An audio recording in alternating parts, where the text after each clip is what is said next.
Guys, thank you so much for joining in. Guys, Google Ads playlist के इस video का objective है to understand how to target your audience effectively using Google display campaigns.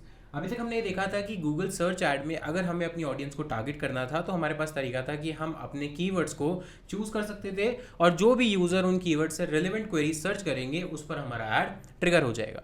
पर यहाँ पर direct keyword जैसा कुछ भी नहीं होता है, यानी गूगल पर कोई सर्च करेगा तब उसको डिस्प्ले ऐड दिखेगा, ऐसा नहीं है।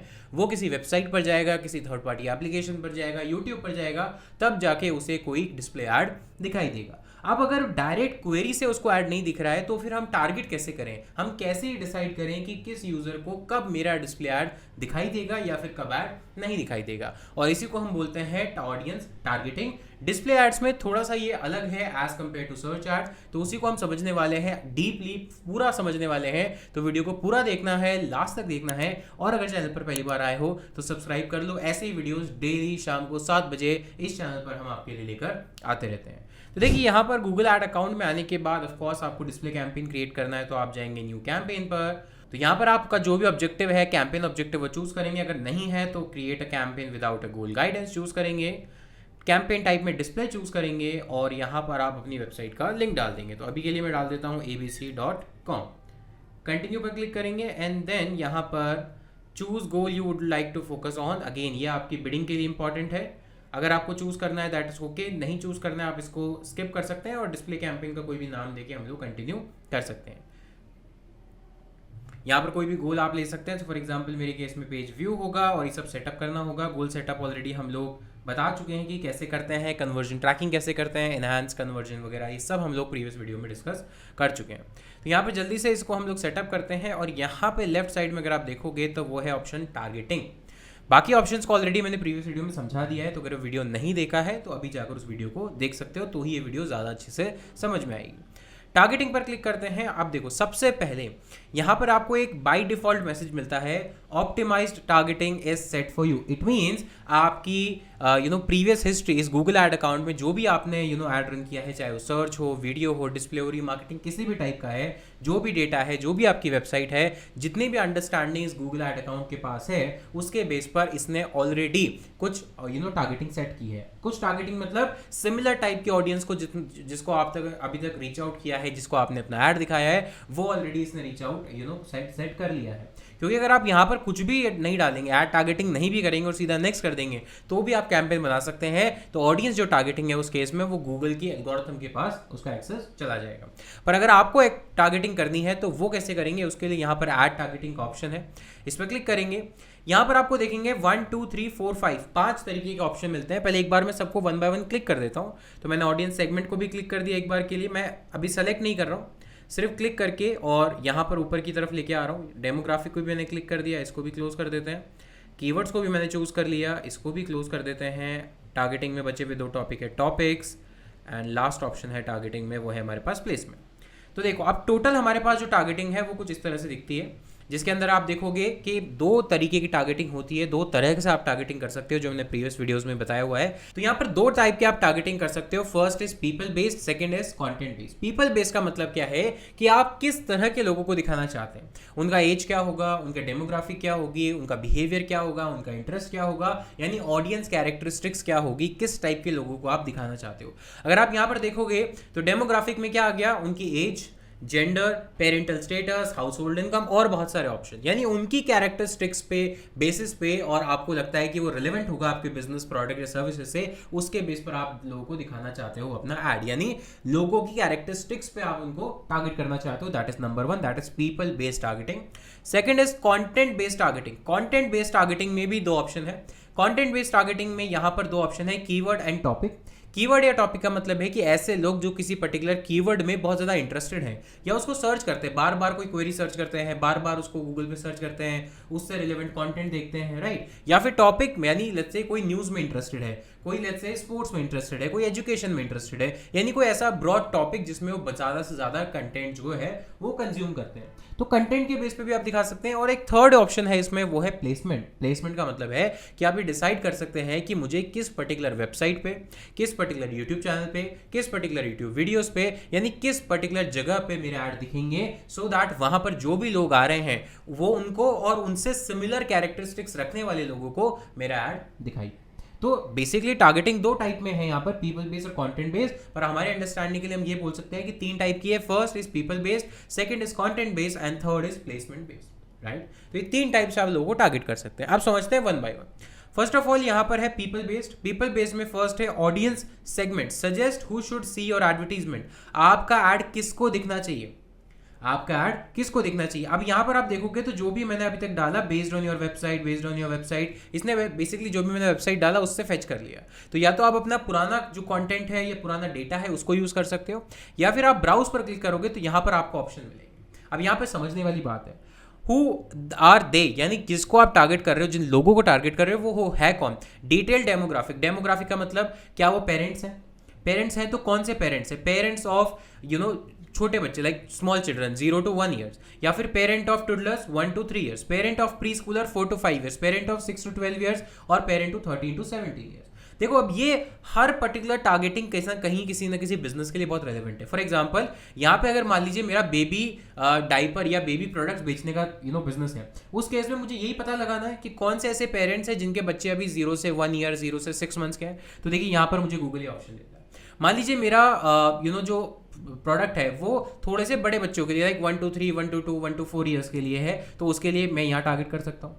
प्री स्कूलर्स, मान लो कि मेरा किंडरगार्टन स्कूल है और मुझे ऐसे पेरेंट्स को टारगेट करना है जिनके बच्चे किंडरगार्टन के एज में है, like 4 to 5 years, 6 years, right. उस केस में यहाँ टारगेट कर सकता हूँ। मान लीजिए मेरा स्कूल है like for example 6th standard से 12th standard तक मेरा स्कूल है, उस केस में मैं ऐसे बच्चों को, उस केस में ऐसे पेरेंट्स को टारगेट कर सकता हूं जिनके बच्चे 6 से लेकर 17 ईयर्स तक की एज में है, जो कि 6 से लेकर 12 ग्रेड तक मेरे स्कूल में एडमिशन लेने के पोटेंशियल कस्टमर है, राइट। तो यहाँ पर पेरेंटल स्टेटस आप चूज कर सकते हैं, मैरिटल स्टेटस चूज कर सकते हैं। अब देखिए मैरिटल स्टेटस कब काम आएगा, लेट्स से आपकी कोई ऑनलाइन गिफ्टिंग वेबसाइट है फॉर एग्जांपल, या फिर आपका वेडिंग फोटोशूट का बिजनेस है, प्री वेडिंग शूट का बिजनेस है। उस केस में आपके लिए जानना बहुत जरूरी है कि जिस ऑडियंस को आप दिखाना चाह रहे हैं उसका मैरिटल स्टेटस क्या है, क्या वो सिंगल है, क्या वो मैरिड है, क्या वो एंगेज्ड है। क्योंकि अगर आप ये देखना चाहते हैं कि pre wedding photoshoot let's say आप टारगेट करेंगे, तो प्री वेडिंग फोटोशूट करेंगे तो इनर रिलेशनशिप वाले लोगों को आप दिखा सकते हैं, इनर रिलेशनशिप वालों को दिखा सकते हैं। या फिर पोस्ट वेडिंग फोटोशूट होता है, पोस्ट मैरिज फोटोशूट होता है, या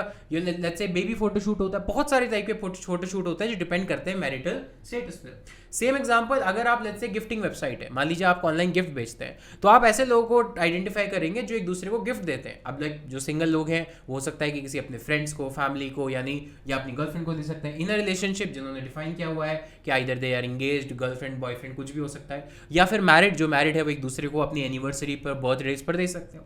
तो यानी मैरिटल स्टेटस भी आपके लिए इंपॉर्टेंट है। तो इसी तरह से डेमोग्राफिक, एजुकेशन लेवल इंपॉर्टेंट है। उसके अलावा होम ओनरशिप इंपॉर्टेंट है, ऐसे लोग जिनका खुद का घर है या ऐसे लोग जो रेंट पे रहते हैं। अब गूगल ये पता कैसे करता है, गूगल उनके बिहेवियर से पता करता है। जो स्मॉल डिटेल्स वो सर्च करते हैं या स्मॉल इन्फॉर्मेशन अपने प्रोफाइल में डालते हैं, जीमेल अकाउंट में डालते हैं, ब्राउजर की सेटिंग्स में सेव होती है कुकीज़ की फॉर्म में, वहाँ से ये डेटा निकल के आता है। तो यहाँ पर डेमोग्राफिक में सबसे पहले आप ऑडियंस को सेगमेंट कर सकते हो बेस्ड ऑन डेमोग्राफिक के बेस पर, डिटेल डेमोग्राफिक। सेकेंड है what are their interest and habits are. Interest और हैबिट्स का मतलब है कि वो बहुत ज्यादा उसमें एंगेज्ड है। मान लीजिए आपकी क्रिकेट खेलना हॉबी है या क्रिकेट खेलना आपका हैबिट है, तो होगा क्या, क्रिकेट खेलना हैबिट कब होगी, जब आप फ्रीक्वेंटली क्रिकेट खेलते हैं, जब भी अपना खाली टाइम मिलता है, जब भी अपना आपको फ्री टाइम मिलता है आप क्रिकेट खेलते हैं, स्पोर्ट्स खेलते हैं। तो यानी आपकी क्या है, हैबिट है, या आपका क्या इंटरेस्ट है। यानी बार बार आप इस चीज़ के बारे में पढ़ते हैं, सर्च करते हैं, गूगल पर सर्च करते हैं। तो इस तरह से आप लोगों को टारगेट कर सकते हैं। लेट्स से जिन लोगों का बहुत ज़्यादा high interest banking and finance में है, ब्यूटी एंड वेलनेस में है, फूड एंड डाइनिंग, इसके अंदर भी सब ऑप्शंस है। फूड एंड डाइनिंग में भी कॉफी शॉप, कुकिंग एंथुजियास्ट, जैसे लेट्स सपोज आपका यूटेंसिल्स का बिजनेस है, राइट, या कुकिंग रेसिपीज आप यूट्यूब चैनल पर चलाते हैं, तो कुकिंग रेसिपीज के लिए आपको फॉर एग्जांपल किसी को टारगेट करना है जिनको कुकिंग सीखना है, कुकिंग एंथुजियास्ट है, उनको आप टारगेट कर सकते हैं। ऐसे ही बहुत सारे लोग जो फूडी हैं, मान लीजिए आपका रेस्टोरेंट है, कैफे, आपको ऐसे लोगों को टारगेट करना है जो बहुत ज़्यादा बाहर का खाते हैं, बहुत ज़्यादा बाहर के खाने को एक्सप्लोर करना चाहते हैं, फूडी है, राइट, उनको आप टारगेट कर सकते हैं। ऐसे ही फ्रीक्वेंटली डाइन आउट, इस तरह के ऑप्शंस आपको मिलते हैं in terms of their habit. Habit का मतलब है इंटरेस्ट और हैबिट का मतलब है कि वो बार बार उस चीज़ को सर्च करते हैं। एफिनिटी का मतलब है कि हाई इंटरेस्ट है, वो उनका हाईली इंटरेस्ट है और हाईली एक्टिवली वो एक्टिवली सर्च कर रहे हैं उस चीज़ को मार्केट में। थर्ड ऑप्शन है what are they actively searching और प्लानिंग। देखिए एफिनिटी और इसमें फर्क क्या है। एफिनिटी का मतलब है कि कंटिन्यूअसली, डिपेंड नहीं करता कि कभी किया कभी नहीं किया, नहीं, कंटिन्यूअसली। जैसे कोई मुझे न्यूज़ में इंटरेस्ट है, अब मैं न्यूज़ पढ़ता ही पढ़ता हूँ, तो मैं ऐसा नहीं है कि गर्मी में नहीं पढ़ूंगा, सर्दी में पढ़ूंगा, 2 महीने नहीं पढ़ा, 3 नहीं, मेरी हैबिट है। मेरी हैबिट है कि मुझे न्यूज़ के बारे में पढ़ना है, मेरी हैबिट है कि मुझे क्रिकेट की, स्पोर्ट्स की जो न्यूज़ है उसको फॉलो करना है, मेरी हैबिट है कि मुझे एजुकेशन रिलेटेड ब्लॉग्स पढ़ना है, right, that is the habit. But what are they actively searching or planning in market and life event? इस ये ऑप्शन देता है कि आपको किसी पर्टिकुलर टाइम पे वो चीज़ सर्च हो रही है। फॉर एग्जाम्पल आईपीएल का सीजन आया, आईपीएल के सीजन में बहुत सारे लोग IPL score, today's IPL match, ये सब सर्च करते हैं, बट एक बार जब आईपीएल का सीजन चला जाता है तो उसके बाद वो सर्चेस कम हो जाती है। तो इट मीन्स एक पर्टिकुलर टाइम पे, लेट्स से अभी आईफोन 16 लॉन्च हुआ, तो अभी बहुत सारी सर्चेस होंगी जो आईफोन 16, 16 प्रो, प्राइस, ये सब के बारे में होंगी, पर 1, 1.5, 2 महीने, 3 महीने बाद वो धीरे धीरे कम हो जाएंगी। बट अभी मार्केट उसका हाई पे है, तो यानी उसकी सर्चेस ज्यादा होगी।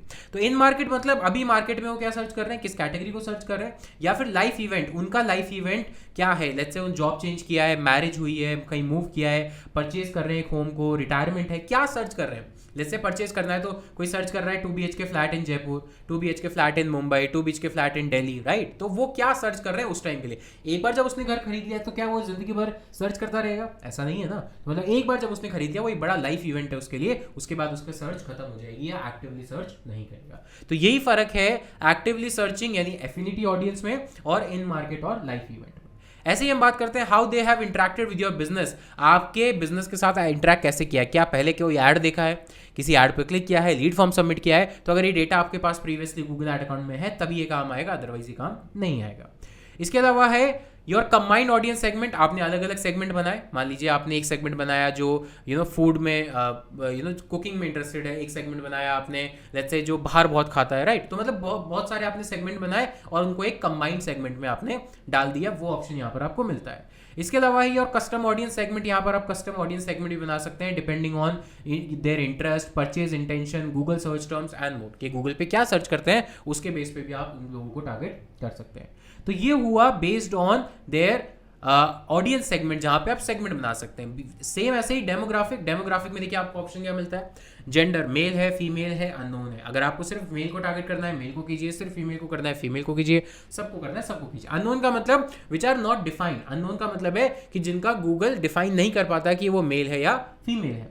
एज ग्रुप, आप कोई भी एज ग्रुप को अनचेक या चेक कर सकते हैं। पेरेंटल स्टेटस आपको चाहिए नहीं चाहिए सब चेक कर सकते हैं। House hold income, please understand house hold income directly किसी को पता नहीं लग सकती, बट उनके सर्च बिहेवियर से, उनकी स्पेंडिंग कैपेसिटी से, कितनी हाई वैल्यू गुड्स वो सर्च कर रहे हैं, कितने अफोर्डेबल गुड्स वो सर्च कर रहे हैं, इसके बेस पर गूगल एक आइडिया लगाता है क्या वो टॉप 10% में आएंगे या लोअर 50% में आएंगे। तो ये हुआ उनका डेमोग्राफिक। तो ये दोनों ऑप्शन किस में आते हैं, पीपल बेस्ड टारगेटिंग में।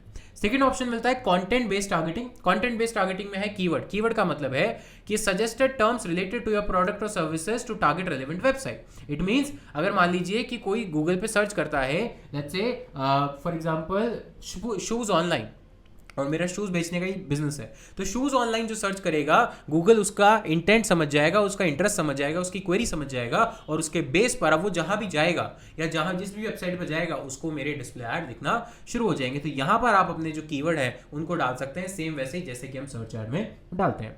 दूसरा यहाँ पर ऑप्शन है टॉपिक। अगर आपको लगता है कि नहीं मेरा कोई पर्टिकुलर कीवर्ड नहीं है या मेरा एक पर्टिकुलर कीवर्ड नहीं हो सकता, मुझे थोड़ा ब्रॉडर एरिया चाहिए, उस केस में आप टॉपिक लिख सकते हैं। टॉपिक में क्या मिलेगा देखिए, जैसे आर्ट्स एंड एंटरटेनमेंट में आपको क्या सेलिब्रिटीज एंड एंटरटेनमेंट न्यूज़, मान लीजिए आपका कोई ब्लॉगिंग वेबसाइट है जहाँ पे आप सेलिब्रिटी न्यूज़ पब्लिश करते हैं, तो ऐसे लोग जो सेलिब्रिटी या एंटरटेनमेंट न्यूज़ को ज़्यादा प्रेफर करते हैं उनके लिए ऑप्शन अच्छा है। ऐसे comic animation, entertainment industry, event listing, fun, humour, movie, यानी एक ब्रॉडर टॉपिक चाहिए। बेसिकली आपको एक पर्टिकुलर कीवर्ड नहीं चाहिए, आपको पर्टिकुलर कीवर्ड्स नहीं चाहिए, आपको एक ब्रॉडर टॉपिक चाहिए। तो आप अपनी ब्रॉडर टॉपिक या इंडस्ट्री को सेलेक्ट यहाँ से कर सकते हैं। तो जो भी उसमें इंटरेस्ट रखता होगा वो कहीं भी जाए उसको आपका ऐड दिखता रहेगा। तो ये हुआ कंटेंट बेस्ड टारगेटिंग, जिसके अंदर टॉपिक और कीवर्ड आप डाल सकते हैं। तो जो भी उसमें इंटरेस्टेड होगा या उसको सर्च करता होगा वो किसी भी वेबसाइट पर जाए उसको आपका ऐड जरूर दिखेगा। लेकिन एक थर्ड ऑप्शन भी आता है, वो है प्लेसमेंट। आपको चाहिए कि नहीं, मुझे कीवर्ड या टॉपिक वाइज नहीं करना, मुझे तो ये पता है कि मेरी ये 10 वेबसाइट है कॉम्पिटिटर्स की, या 10 वेबसाइट है जिनको मैं जानता हूं और इन पर जो भी ऑडियंस आएगी वो मेरे लिए रिलेवेंट है, या उनसे मिलती जुलती कैरेक्टरिस्टिक्स की जो ऑडियंस है वो मेरे लिए रिलेवेंट है। तो आप categorically website, YouTube channel, YouTube video, application, app categories, इनको टारगेट कर सकते हैं। अब मान लीजिए कि मुझे लेट्स से एनडीटीवी की वेबसाइट को टारगेट करना है, तो मैंने यहाँ सर्च किया एनडीटीवी, यानी एनडीटीवी पे जो विजिटर्स आ रहे हैं वो मेरे लिए रिलेवेंट है। तो मैं एनडीटीवी वेबसाइट पे जाऊंगा तो देखिए यहाँ पर एनडीटीवी से रिलेटेड जो भी वेबसाइट है न्यूज़ की है वो आ गई। ये वो वेबसाइट है जो गूगल के साथ पार्टनर्ड है। जरूरी नहीं है कि एनडीटीवी आप सर्च करेंगे तो आपको मिल जाएगा, हो सकता है गूगल के साथ पार्टनर नहीं है, यानी एनडीटीवी ने अलाउ नहीं किया है कि गूगल उनकी वेबसाइट पर ऐड दिखाए, राइट। बट बाकी आपको यहाँ पर देखिए न्यूज़ की वेबसाइट बहुत सारी मिल जाएगी, तो आप उनको चूज कर सकते हैं। आप अगर किसी और यूट्यूब चैनल पर सर्च करना चाहते हैं, यूट्यूब चैनल अवेलेबल है कि यूट्यूब चैनल पर आप दिखाना चाहते हैं कि एनडीटीवी के यूट्यूब चैनल पर जो लोग आ रहे हैं, वीडियोस देख रहे हैं, सब्सक्राइबर्स हैं, उसी से मिलते जुलते मेरी ऑडियंस होगी। तो गूगल क्या करेगा, गूगल एड्स के एल्गोरिथम क्या करेगी कि आपके ऑडियंस का बिहेवियर समझेगी बेस्ड ऑन योर प्लेसमेंट, और वहां पर आपकी ऑडियंस को ऐड दिखाना शुरू कर देगी। इट मींस आप प्लेसमेंट चूज कर रहे हैं कि इस जगह पर आने वाला जो यूजर है, या इस पर्टिकुलर प्लेसमेंट में आने वाला जो यूजर है वो मेरी टारगेट ऑडियंस हो सकता है, या उससे मिलते जुलती ऑडियंस ही मेरी टारगेट ऑडियंस होगी। अब यहाँ पे आपको टॉपिक डिफाइन करने की जरूरत नहीं है, कीवर्ड डिफाइन करने की जरूरत नहीं है, आप डायरेक्टली प्लेसमेंट डिफाइन करें। प्लेसमेंट का नेचर समझ के वो किस टाइप का प्लेसमेंट है, क्या वो न्यूज रिलेटेड है, क्या वो स्पोर्ट्स रिलेटेड है, क्या वो रियल एस्टेट रिलेटेड है, यानी उस किस टाइप का वो कंटेंट दे रहा है, वो वेबसाइट, वो एप्लीकेशन, वो वीडियो किस टाइप का कंटेंट डिलीवर कर रही है, उसी के बेस पर और ऑडियंस के कैरेक्टरिस्टिक्स को समझकर जो उसको देख रहे हैं या विजिट कर रहे हैं, आपकी भी ऑडियंस क्रिएट होना शुरू हो जाती है गूगल एड्स के अंदर। तो गाइस ये है ऑप्शंस आपको जो मिलते हैं टारगेटिंग के inside your Google display ad campaign. और अगर आप देखेंगे कि लास्ट ऑप्शन जो शुरू में सबसे पहले लिखा था ऑप्टिमाइज टारगेटिंग ऑन, वो हमेशा ऑन ही रहेगा। आप चाहे इन 5 को चूज करें ना करें, बाय डिफॉल्ट ये हमेशा ऑन ही रहेगा, बिकॉज डिस्प्ले कैंपेन में अगर आप कोई टारगेटिंग नहीं रखते हैं तो by default optimize targeting on रहती है। तो गाइज ये था एक ब्रीफ और I guess say not brief, I say detail overview, जिसके अंदर हमने देखा कि किस किस टाइप से आप टारगेटिंग कर सकते हैं गूगल डिस्प्ले कैंपेन के अंदर ऑडियंस को, और अपने लिए मैक्सिमम आरओआई जनरेट कर सकते हैं। आने वाली फ्यूचर वीडियोस में ये प्लेलिस्ट खत्म होने के बाद हम स्पेसिफिकली इंडस्ट्री वाइज भी बात करेंगे कि किस किस इंडस्ट्री में आपको किस किस टाइप के टारगेटिंग, किस किस टाइप के कीवर्ड यूज करने चाहिए सो दैट आपको मैक्सिमम आरओआई मिल सके।